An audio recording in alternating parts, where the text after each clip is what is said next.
A very busy night at the state legislature as lawmakers pushed to finalize the state budget, now closer to ever to being a done deal. And right now, lawmakers are meeting for another round of votes starting at midnight. The initial hurdles, passing the first House and Senate votes, happen this afternoon. WRAL's Aaron Thomas is live at the General Assembly building with the latest on this $30 billion measure. Aaron?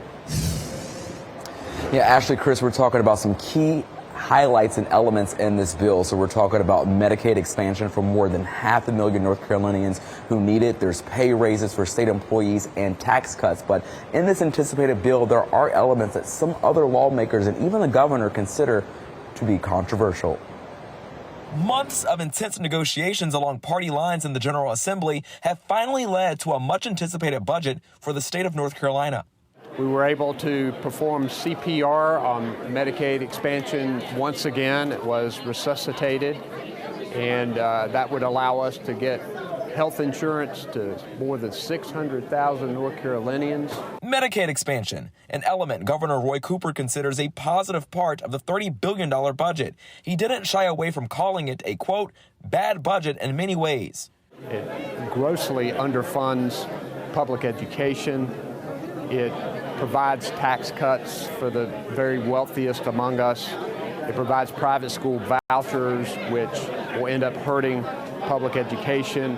Most state workers would get a 4% raise this year and a 3% raise next year if the budget becomes law, which is widely expected.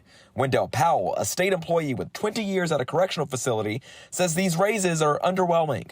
On paper, it looks real good and it bumps you up just a little bit, but it takes 2 years to get that full 7%. By that time, inflation has gone up again. GOP leaders defended the budget, stating it provides funding for infrastructure improvements and money put aside for savings.